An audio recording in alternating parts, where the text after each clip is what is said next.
بسم الله الرحمن الرحيم. باب حدثنا أبو اليماني قال حدثنا شعيب عن الزهري قال حدثنا أبو إدريس عائذ الله عائذ أن عبادة بن الصامت وكان شهد بدرا وهو أحد النقباء ليلة العقبة أن رسول الله صلى الله عليه وسلم قال وحوله عتابة من أصحابه بايعوني على أن لا تشركوا بالله شيئا إلى آخر الحديث۔ دیکھو پہلے آپ کو یہ بات بتا دی گئی تھی کہ یہ باب بلا عنوان اور حضرت امام بخاری رحمۃ اللہ علیہ کی اس کتاب میں کئی جگہ ایسا ہوگا کہ باب ہوگا لیکن اس کا عنوان نہیں۔ میں نے عرض کیا تھا کہ شارحین بخاری نے ان بابوں کو دو قسموں پر منفصل کیا، ایک ذیلی ابواب اور ایک مستقل ابواب، اور پہچان اس کی یہ بتائی تھی کہ جو ذیلی باب ہوتے ہیں اس میں بیان کی ہوئی حدیث اور گزشتہ باب کے اندر بیان کی ہوئی حدیث کے مضمون میں کوئی نہ کوئی مناسبت ہوتی ہے، تو یہ باب گویا پچھلے باب کا تتمہ ہوتا ہے، اس کے لیے فصل کے درجے میں ہوتا ہے۔ اور کہیں ایسا ہوتا ہے کہ پچھلے باب اور اس باب بلا عنوان کے اندر مضمون میں کوئی مناسبت نہیں ہوتی ہے تو وہ مستقل باب ہوتا ہے، اور امام بخاری رحمۃ اللہ علیہ وہاں پر باب اس لیے نہیں لگاتے کہ وہ آپ کے ذہن کو روا کرنا چاہتے ہیں کہ آپ اپنے طور پر حدیث کے مضمون کو دیکھ کر کوشش کریں کہ مضمون کی مناسبت سے کیا باب کا عنوان ہو سکتا ہے۔ یہاں جو یہ باب ہے بلا عنوان، یہ پہلی قسم کا باب، یہ ذیلی باب ہے، یہ مستقل باب نہیں ہے بلکہ پہلے باب کا تتمہ ہے، اس لیے کہ پہلے باب کے اندر بھی اسلامی احکام اور ایمانی اعمال کو بیان کیا گیا ہے، اور اس باب کے اندر بھی یہی مضمون حدیث کے اندر بیان کیا گیا ہے، اس لیے ذیلی باب ہے، پہلے باب کا تتمہ ہے۔ اس باب کے اندر جو روایت لائے ہیں وہ حضرت عبادہ ابن صامت رضی اللہ تعالیٰ عنہ کی روایت ہے۔ ابو ادریس عائذ باللہ جو اس روایت کو نقل کرتے ہیں، وہ روایت سے پہلے یہاں حضرت عبادہ ابن صامت رضی اللہ تعالیٰ عنہ کی دو خصوصیت بیان فرما رہے ہیں کہ پہلی خصوصیت تو ان کی یہ ہے کہ وہ شہدائے بدر میں سے ہیں، اور شہدائے بدر کا اسلام میں بڑا مقام ہے، اللہ کے یہاں ان کی بڑی عظمت ہے، اسی لیے پیغمبر علیہ السلام کی زبان سے اللہ نے یہ اعلان کرایا اعملوا ما شئتم فقد غفرت لکم۔ حضور فرماتے ہیں کہ اللہ تبارک و تعالیٰ ارشاد فرماتے ہیں کہ اے بدر والو، تم جو چاہے کر لو، میں نے تم کو معاف کر دیا۔ یعنی اگر تم سے کوئی گناہ بھی سرزد ہو جائے گا تو میں پیشگی اعلان کرتا ہوں کہ تمہارا وہ گناہ معاف ہے، تم سے قیامت کے دن اس گناہ میں کوئی مواخذہ نہیں کیا جائے گا۔ تو ایک تو یہ شہدائے بدر میں سے ہے، یہ ان کی خصوصیت ہے، اور دوسری خصوصیت یہ بیان کی گئی ہے کہ عقبہ بیعت عقبہ کے موقع پر جن 12 لوگوں کو قوم کا نقیب اور سردار بنایا گیا تھا، حضرت عبادہ ابن صامت رضی اللہ تعالیٰ عنہ بھی ان میں سے ایک ہیں۔ حضور پاک صلی اللہ علیہ وسلم مکے میں ایک زمانے تک محنت فرماتے رہے، لیکن معدود چند افراد کے علاوہ کسی نے آپ کی بات کو قبول نہیں کیا۔ حج کے موسم میں چونکہ مختلف علاقوں سے لوگ تشریف لاتے تھے، حج کرنے کے لیے آتے تھے، تو حضور پاک صلی اللہ علیہ وسلم وہاں چلے جاتے تھے کہ وہاں لوگوں کو اسلام کی بات پہنچا سکیں۔ ایک مرتبہ حضور پاک صلی اللہ علیہ وسلم ایسے ہی نکلے ہوئے تھے مینا کی طرف، تو مینا کے قریب آپ کو 6 افراد مدینہ منورہ کے ملے اتفاق ہو، پہلے سے ملاقات طے نہیں تھی، اتفاقاً ملے۔ ان کو پیغمبر علیہ السلام نے دین کی دعوت پیش کی اور انہوں نے دین کی دعوت کو قبول کر لیا اور وہ واپس مدینہ منورہ چلے گئے۔ واپس مدینہ منورہ یہ 6 افراد دین قبول کر کے چلے گئے ہیں، ان میں عبادہ ابن صامت رضی اللہ تعالیٰ شامل نہیں تھے، اور اس موقع پر حضور پاک صلی اللہ علیہ وسلم نے ان 6 لوگوں سے بیعت بھی نہیں لی تھی۔ اس کے بعد اگلے سال پھر وہاں سے 12 افراد حج کرنے کے لیے تشریف لائے اور ایک گھاٹی میں مینا کے نزدیک پیغمبر علیہ السلام سے ملاقات کی۔ ان 12 افراد کے اندر حضرت عبادہ ابن صامت رضی اللہ تعالیٰ عنہ بھی شامل ہیں۔ یہاں پیغمبر علیہ السلام نے ان کو دین کی دعوت پیش کی ہے اور یہاں ان سے حضور پاک صلی اللہ علیہ وسلم نے بیعت بھی لی، لیکن اس موقع پر نقیب نہیں بنائے گئے۔ یہ 12 لوگ جب واپس ہوئے مدینہ منورہ کی طرف تو حضور پاک صلی اللہ علیہ وسلم نے 2 صحابہ کو ان کے ساتھ بھیجا تاکہ وہ مدینہ جا کر ان کو قرآن سکھا سکیں، دین سکھا سکیں۔ یہ 2 حضرات مدینہ منورہ پہنچے اور وہاں انہوں نے لوگوں کو قرآن بھی سکھایا اور دین کی بہت جم کر محنت کی اور لوگوں کو دعوت دی۔ بہت سے لوگوں نے اسلام قبول کر لیا۔ تو پھر تیسرے سال تقریباً 75 لوگ مدینہ منورہ سے آئے ہیں۔ اس مرتبہ بھی حضرت عبادہ ابن صامت ان میں شامل ہیں۔ تو یہ 75 لوگ آئے ہیں اور انہوں نے اسی گھاٹی میں آ کر ملاقات کی ہے۔ یہاں بھی آپ نے پھر ان سے وہی بیعت لی ہے جو سال گزشتہ لی تھی، اور اس موقع پر حضور پاک صلی اللہ علیہ وسلم نے ان سے فرمایا کہ دیکھو حضرت موسیٰ علیہ السلام نے اپنی قوم میں 12 نقیب متعین کیے تھے، میں بھی جبریل امین کے مشورے سے 12 نقیب متعین کر رہا ہوں، اور یہ 12 نقیب اپنے اپنے خاندانوں کے ذمہ دار ہوں گے، یہ ان کی دینی تربیت اور دینی تربیت اور تعلیم کا انتظام کریں گے۔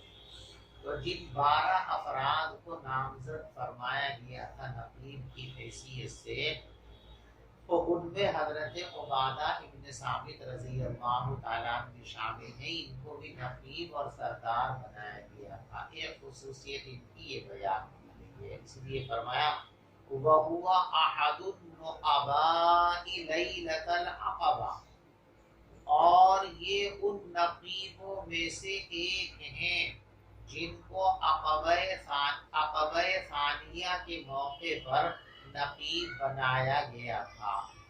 یہ تو عبادہ ابن صامت کا تعارف ہو گیا کہ ان کی یہ 2 خصوصیات ہیں۔ آگے کی روایت آتی ہے، حضرت عبادہ فرماتے ہیں کہ رسول پاک صلی اللہ علیہ وسلم نے ارشاد فرمایا وَحَوْلَهُ عِصَابَةٌ مِّنْ أَصْحَابِهِ، جبکہ آپ کے ارد گرد آپ کے صحابہ بیٹھے ہوئے تھے،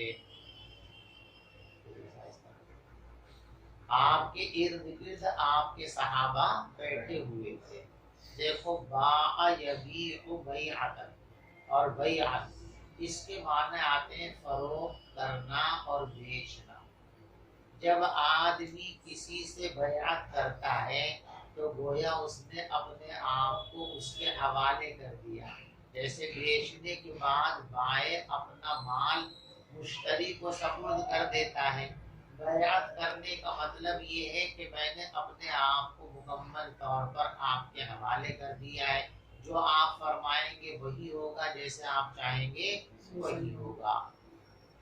صحابہ کرام نے حضور پاک صلی اللہ علیہ وسلم سے مختلف بیعتیں فرمائی ہیں۔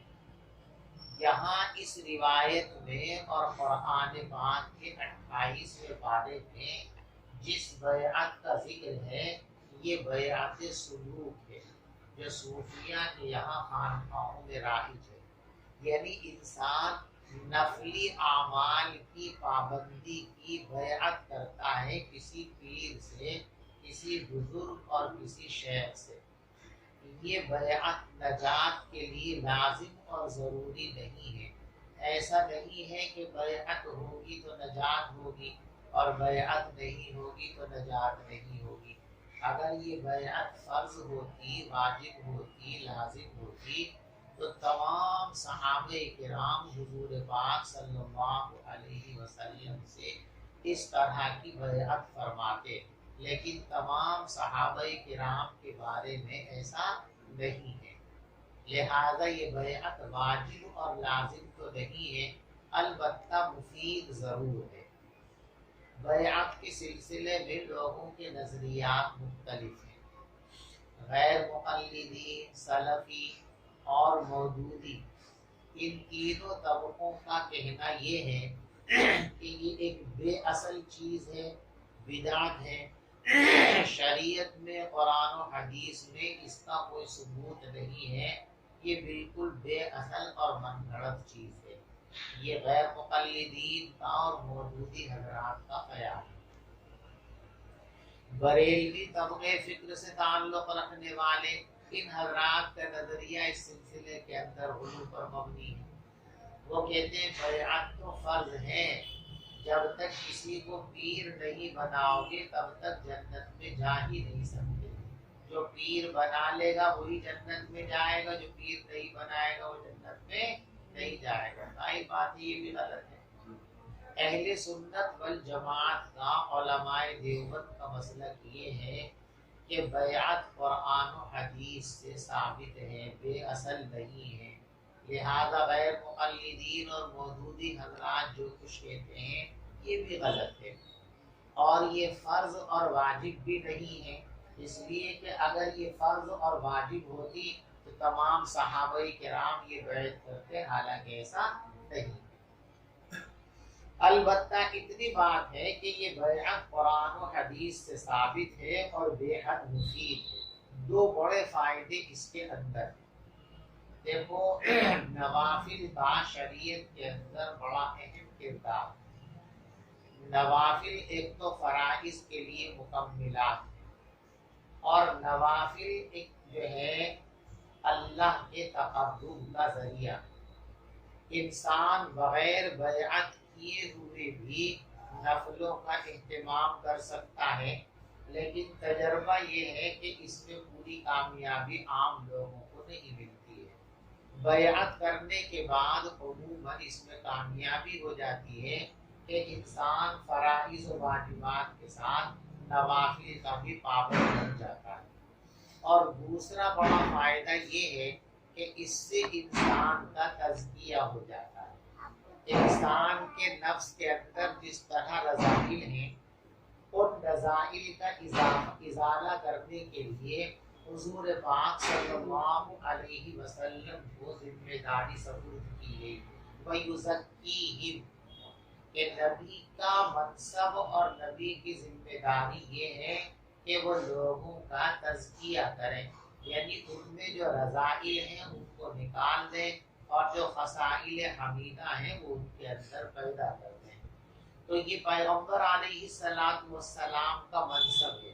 بیعت سلوک کے نتیجے میں اس میں بڑی کامیابی ملتی ہے کہ انسان اپنے شیخ اور پیر کے زیر تربیت رہ کر رذائل سے عموماً پاک اور صاف ہو جاتا ہے، اور اخلاق حمیدہ اور خصائل حمیدہ اس کے اندر پیدا ہو جاتے ہیں۔ اس لیے بیعت سلوک جو ہے بے اثر نہیں ہے، قرآن و حدیث سے ثابت بھی ہے اور اس کے بڑے فوائد بھی ہیں، اور اس حدیث پاک کے اندر اسی بیعت سلوک کا تذکرہ ہے۔ دلیل اس کی یہ ہے کہ یہاں جن لوگوں سے آپ نے بیعت لی ہے وہ پہلے سے ایمان لائے ہوئے ہیں، لہذا اس کو بیعت اسلام بھی نہیں کہہ سکتے، اور اس پوری بیعت میں جہاد کا کوئی تذکرہ نہیں ہے، لہذا بیعت جہاد بھی نہیں کہہ سکتے۔ تو لا محالہ یہ بیعت سلوک ہی ہے، یاد ہے نا، وَحَوْلَهُ عِصَابَةٌ مِّنْ أَصْحَابِهِ، حضرت نے فرمایا بایعونی، مجھ سے بیعت کرو، کس سے فرمایا؟ مسلمانوں سے فرمایا، صحابہ سے فرمایا۔ تو یہ بیعت اسلام نہیں بلکہ کیا ہے؟ بیعت سلوک ہے۔ عبادہ ابن ثابت رضی اللہ تعالیٰ عنہ سے مروی ہے، وہ فرماتے ہیں کہ رسول پاک صلی اللہ علیہ وسلم نے فرمایا جبکہ آپ کے پاس صحابہ کی ایک جماعت بیٹھی ہوئی تھی، بایعونی علی اللہ تشرکوا باللہ شیئا، تم مجھ سے بیعت کرو اس بات پر کہ اللہ کے ساتھ کسی کو شریک نہیں بناؤ گے۔ دیکھو شرک ایک تو شرک جلی اور شرک اکبر ہے کہ اللہ کے ساتھ کسی کو شریک ماننا، اللہ کے علاوہ کسی اور کو بھی معبود بنانا، یہ شرک جلی اور شرک اکبر ہے جو کسی صورت میں بھی قابل معافی نہیں ہے۔ ان اللہ لا یغفر ان یشرک بہ ویغفر ما دون ذلک لمن یشاء۔ تو یہاں علی اللہ تشرکو کے اندر شرک جلی مراد نہیں ہے، اس لیے کہ شرک جلی اور شرک اکبر سے تو یہ لوگ طائب ہو چکے ہیں، اسلام قبول کر چکے ہیں۔ تو کون سا شرک ہے؟ شرک کے اور بھی درجات ہیں، مثلا پیروں سے منتیں مانگنے لگے، مزاروں کا طواف کرنے لگے، یہ چھوٹے درجے کے شرک ہیں۔ اور ریا یہ بھی چھوٹے درجے کا ایک شرک ہے، حدیث میں ہے کہ شرک خفی ہے۔ تو شرک خفی یہاں پر مراد ہے کہ جس طریقے سے تم نے شرک جلی سے توبہ کر لی ہے، اس سے خود کو بچا لیا ہے، مجھ سے یہ عہد و پیمان کرو اور وعدہ کرو کہ شرک کے جو چھوٹے درجات ہیں شرک خفی ہیں، شرک جلی کی طرح شرک خفی سے بھی ہمیشہ بچتے رہو گے، اجتناب کرتے رہو گے۔ الا اللہ تشرکوا باللہ شیئا، اللہ کے ساتھ کسی کو شریک نہیں بناؤ گے۔ ولا تسرقوا، دیکھو یہاں خاص اعمال کا ذکر کیا گیا ہے، اور یہ وہ اعمال ہیں جو عربوں کے اندر کثرت سے پائے جاتے تھے، اسی کی رعایت کرتے ہوئے بیعت کے اندر ان چیزوں کا عہد و پیمان لیا گیا۔ انسان کو جب جائز طریقے سے کمانے کے موقع نہیں ملتے ہیں تو شیطان اس کو ناجائز طریقوں کی طرف مائل کر دیتا ہے، اور خود ناجائز طریقوں میں ایک طریقہ چوری کرنا بھی ہے۔ عربوں کے یہاں جس طریقے سے جنگ کرنا ایک محبوب مشغلہ تھا، چوری بھی ان کی عادت بنی ہوئی تھی، کثرت کے ساتھ چوری اور لوٹ مار یہ کیا کرتے تھے، اس لیے خاص طور سے یہ عہد پیمان لیا گیا۔ ولا تسرقوا، تم یہ عہد کرو کہ چوری نہیں کرو گے۔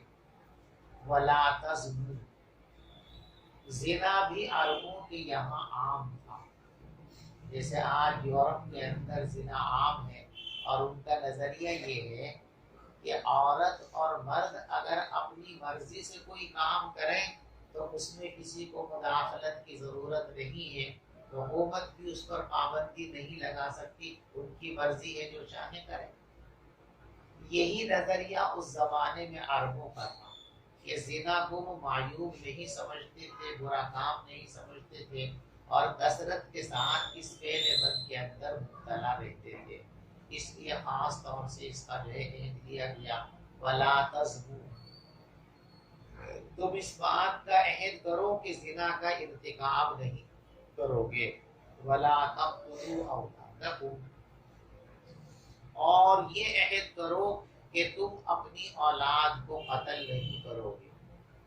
قرآن پاک میں ذکر کیا گیا کہ اپنی اولاد کو قتل مت کرو، ایک جگہ خشیت املاق اور ایک جگہ ہے من املاق، یعنی کبھی کبھی تو انسان اس حالت میں ہوتا ہے کہ اس کی گزر بسر ٹھیک ہو رہی ہے، لیکن وہ یہ سمجھتا ہے کہ جتنی آمدنی اس وقت میری ہے یہ آمدنی میری ضرورتوں کے لیے کافی ہے.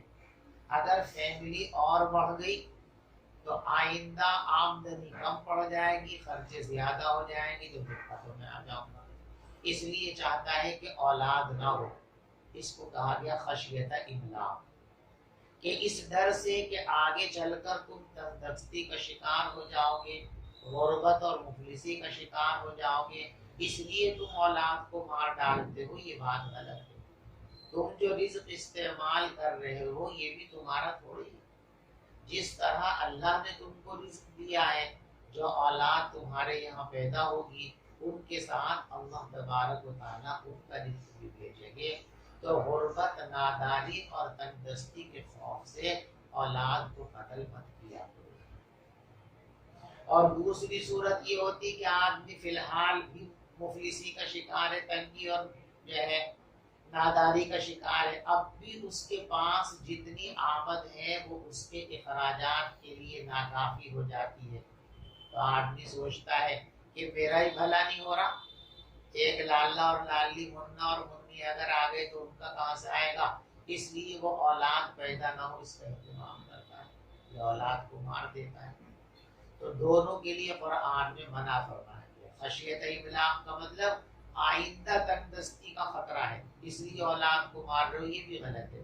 اور من املاق کا مطلب یہ ہے کہ فی الحال تم نادار ہو تو یہ مت سمجھو کہ جو آئے گا وہ تمہاری ناداری کے اندر اضافہ کرے گا، نہیں، وہ اپنے مقدر کا اپنے ساتھ لے کر کے آئے گا.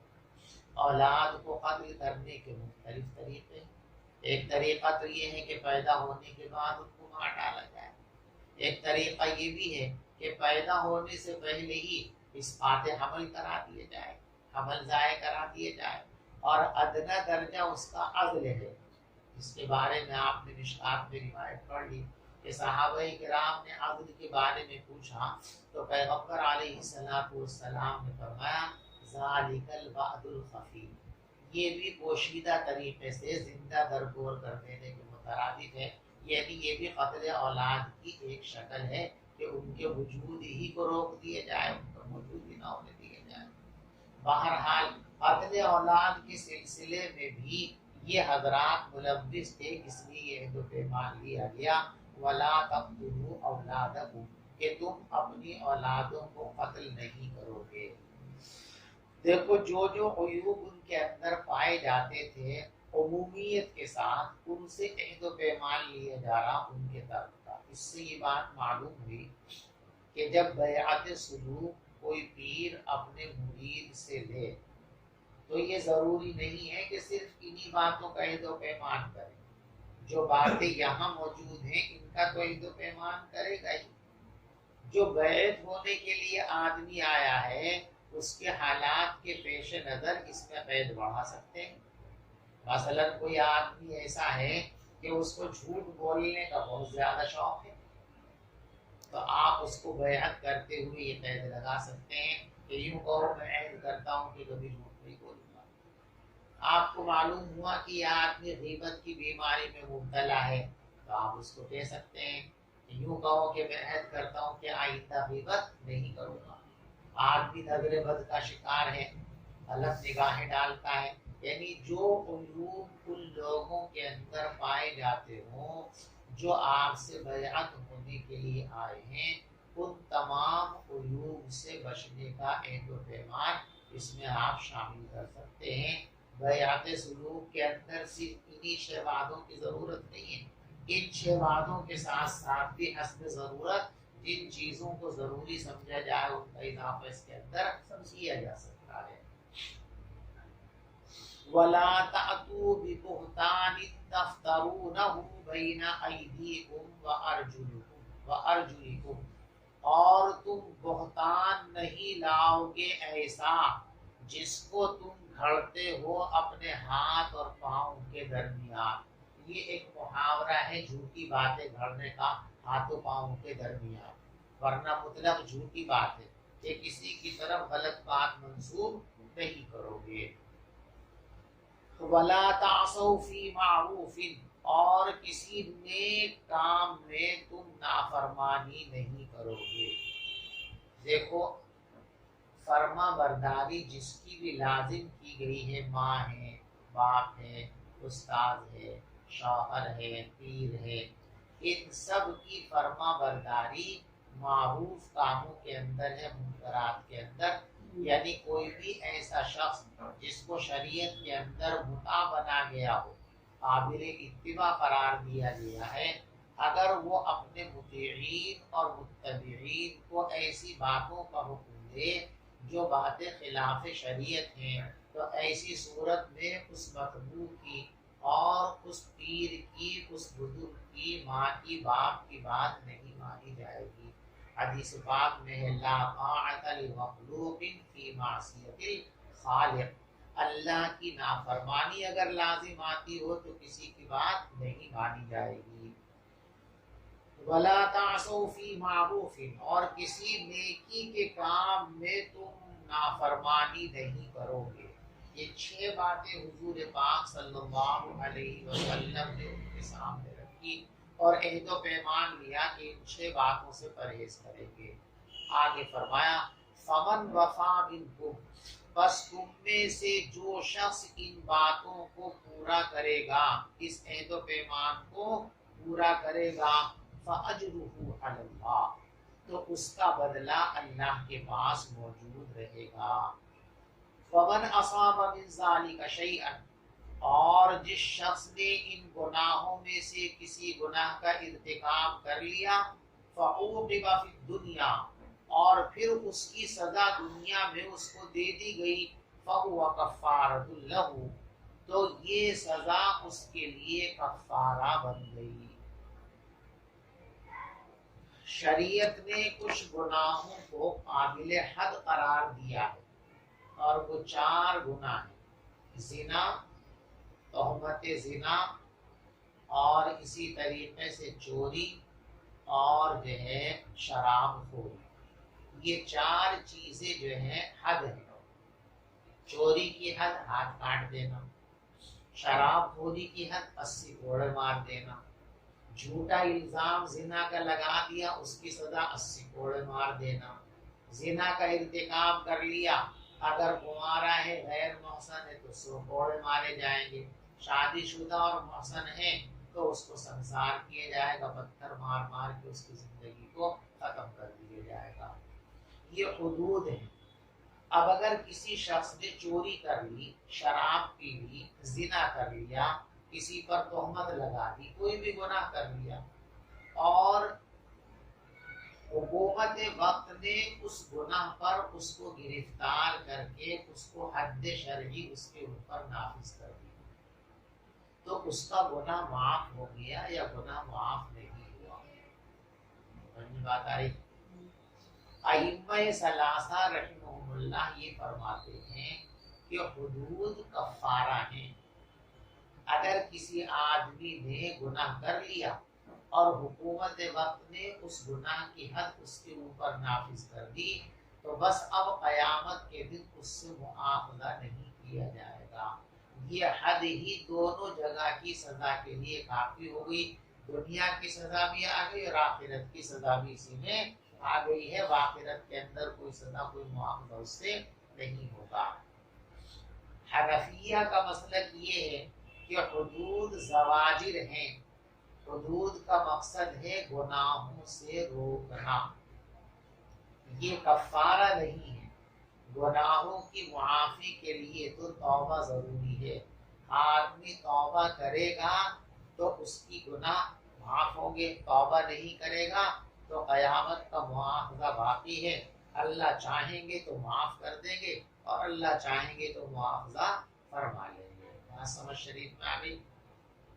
یہ روایت بظاہر حنفیہ کے مسلک کے خلاف ہے، اس لیے کہ اس میں صاف طور پر موجود ہے فَعُوقِبَ بِهِ فَهُوَ كَفَّارَةٌ لَهُ، جس آدمی نے ان کاموں میں سے کوئی کام کر لیا، وَمَنْ أَصَابَ شَيْئًا مِنْ ذَلِكَ فَعُوقِبَ بِهِ فَهُوَ كَفَّارَةٌ لَهُ، جو آدمی ان گناہوں میں سے کوئی گناہ کر لے اور اس کو سزا دے دی جائے تو یہ اس کے لیے کفارہ بن گیا۔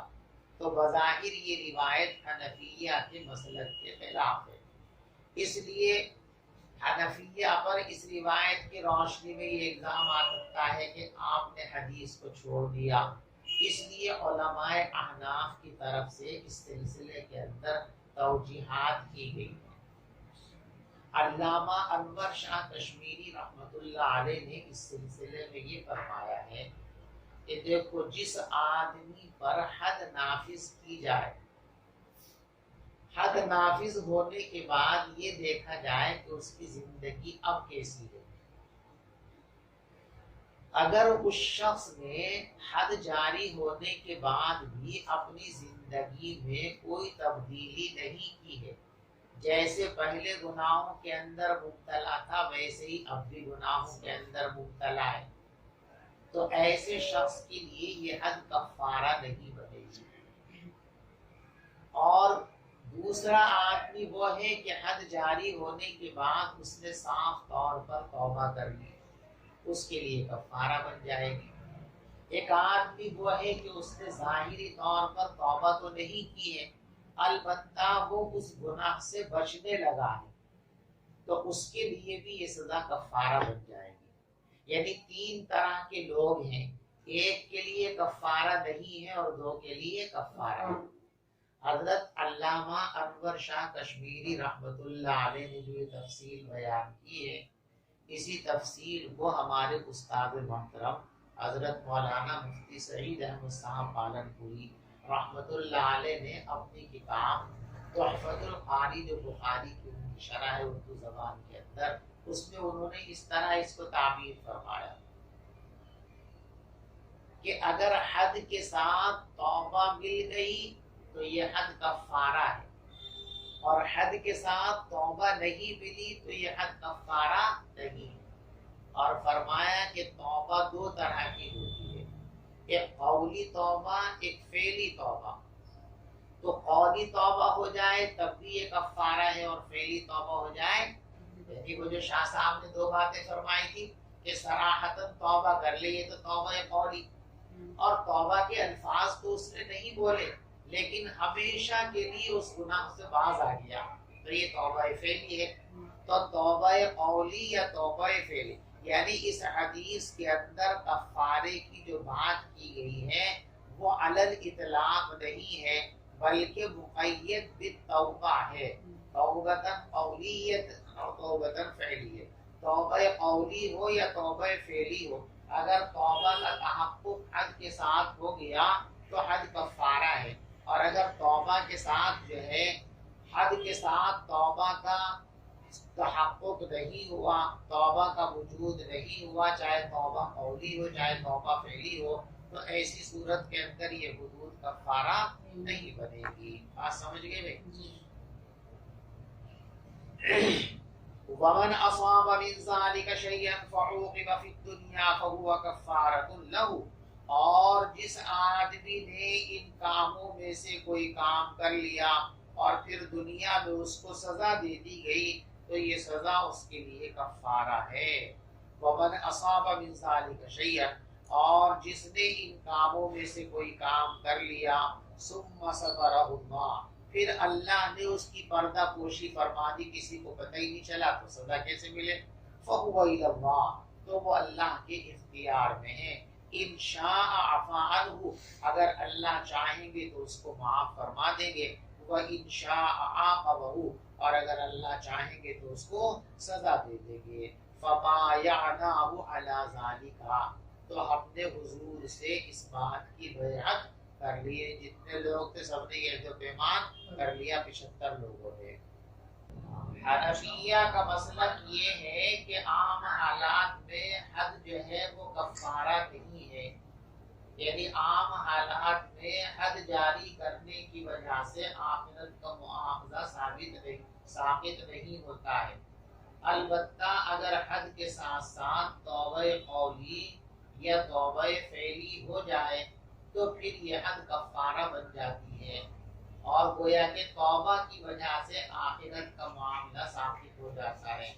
تو ہمارے نزدیک آخرت کا معاملہ ثابت ہونے کے لیے توبہ ضروری ہے، چاہے توبہ قولی ہو چاہے توبہ فعلی ہو.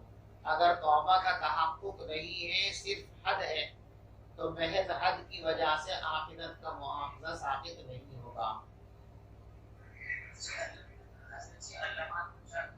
جی،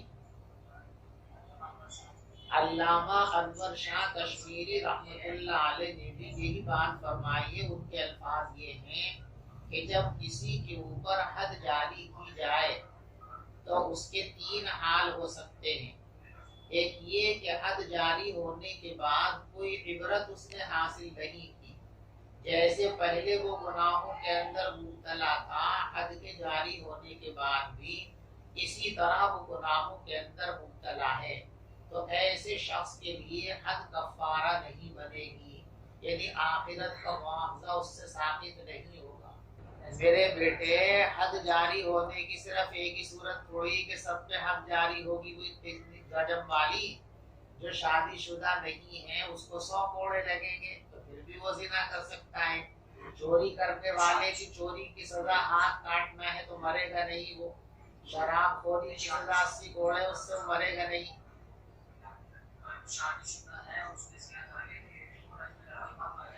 ہاں، وہ تو مر گیا، ختم ہو گیا اس کا قصہ۔ جی ہلو، جی